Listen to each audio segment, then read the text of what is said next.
di penjara selama 404 hari. Membuat 39 kunci dengan tangan. Berhasil membuka 15 pintu penjara. Pelarian yang sulit itu adalah kisah nyata.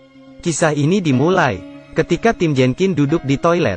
Masukkan kotak cerutu uang kertas ke dalam pantat. Karena dia akan masuk penjara. Dan beberapa ratus dolar ini telah menjadi kunci yang membantunya melarikan diri setelah 400 hari. Karena memprotes gerakan yang tidak adil, dia dijatuhi hukuman 12 tahun penjara.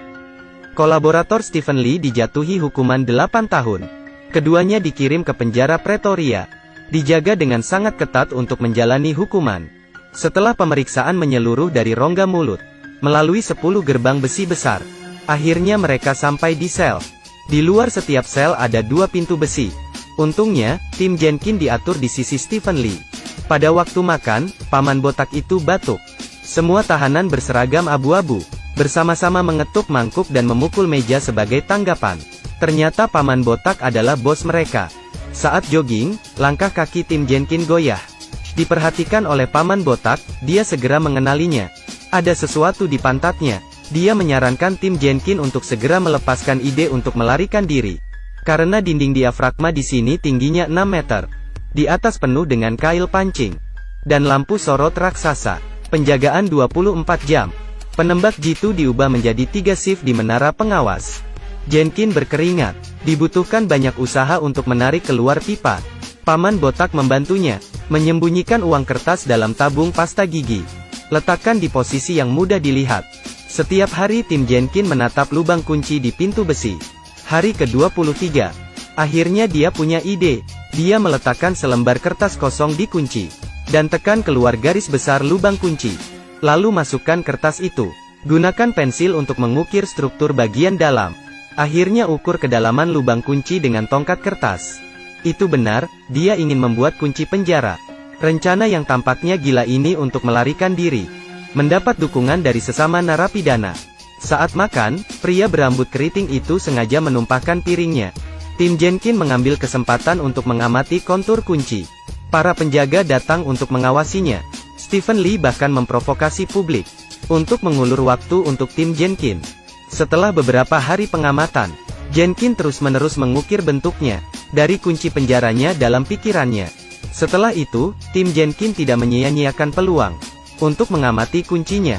Setelah banyak modifikasi, akhirnya di hari ke-73, dia menciptakan gambar kunci pertama. Dia membuat kunci untuk melarikan diri dari penjara. Dipotong secara presisi dan dipoles dengan hati-hati. Menurut setiap kontur kunci sampel. Kemudian rekatkan bagian yang bergerigi. Terakhir, masukkan kap lampu untuk membuat bentuknya. Setelah uji kekerasan sederhana, kunci pertama lahir. Dia pindah ke pintu besi kamarnya. Pasang perlahan lubang kunci, putar perlahan. Tak disangka mulus. Suara gemeretak, pintu terbuka. Pintu besi normal yang terlihat tidak bisa ditembus. Dibuka dengan mudah. Tapi masalah sulit berikutnya datang. Karena pintu kedua hanya bisa dibuka dari luar. Bahkan jika dia memiliki kunci, bagaimana dia bisa membukanya dari luar? Kemudian Tim Jenkins terus memindai dengan mata telanjang. Kunci pada penjaga penjara. Amati dengan seksama sampai hari ke-100. Kunci kedua berhasil diukir. Dia mencoba membuka kuncinya saat membersihkan. Setelah banyak koreksi, kemudian kuncinya berhasil diputar, bila kuncinya keluar. Para narapidana bersorak dengan suara kecil. Tapi tidak bisa memutar kunci kembali. Bila pengunci tersangkut di luar, tidak bisa masuk. Pada saat itu, pria berambut keriting mengumumkan bahwa penjara akan datang.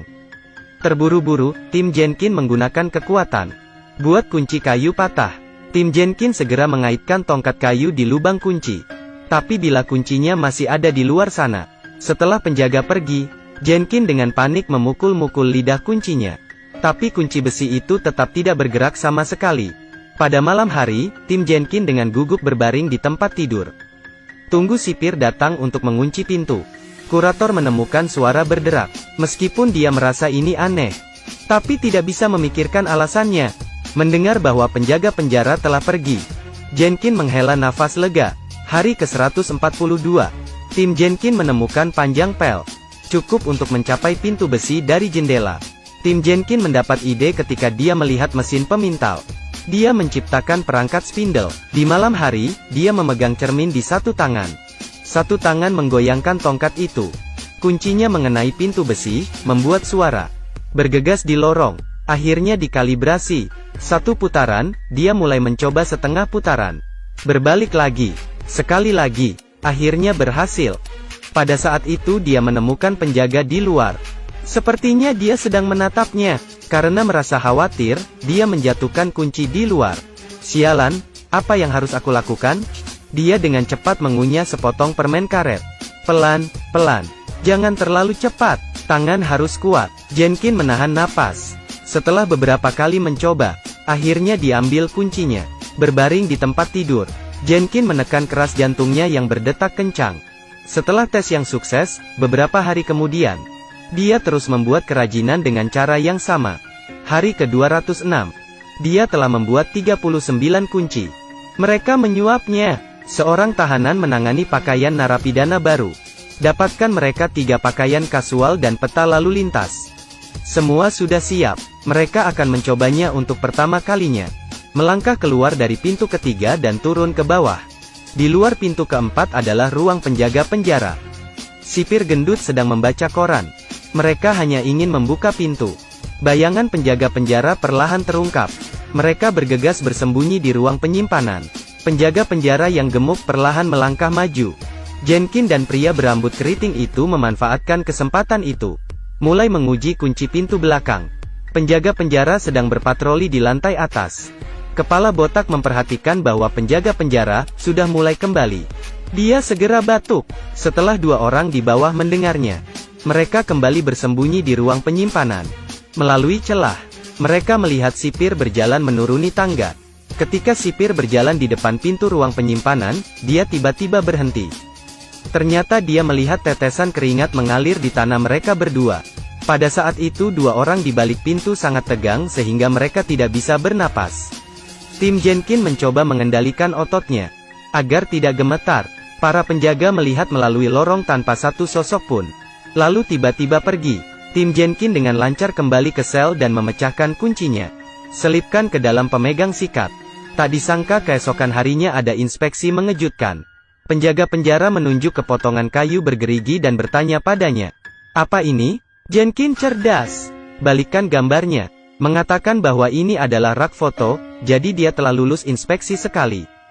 Tidak lama setelah itu, tim Jenkin menemukan stasiun penjaga luar sedang direnovasi. Sekarang atau tidak sama sekali, mereka memutuskan untuk melarikan diri malam ini.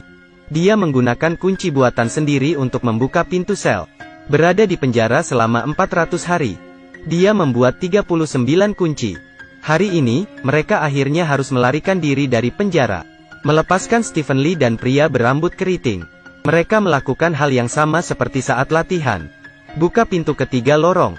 Tapi mereka tidak tahu. Saat itu, penjaga penjara di lantai bawah sedang sakit perut. Menyumbat toilet. Para penjaga pergi ke ruang penyimpanan tempat mereka bersembunyi selama latihan. Mengambil tongkat pembilasan toilet. Mereka bertiga pergi ke ruang penyimpanan untuk bersembunyi. Kemudian menemukan seseorang menyentuh ruang penyimpanan. Tetapi pada saat yang mendesak, mereka tidak bisa berpikir banyak. Mereka meringkuk ke dalam kamar. Pada saat itu, penjaga penjara telah selesai membersihkan toilet. Dia datang kembali untuk mengembalikan alat itu. Suara langkah kaki semakin dekat dan dekat. 3 orang di dalam tidak tahu bahwa penjaga penjara akan membuka gudang.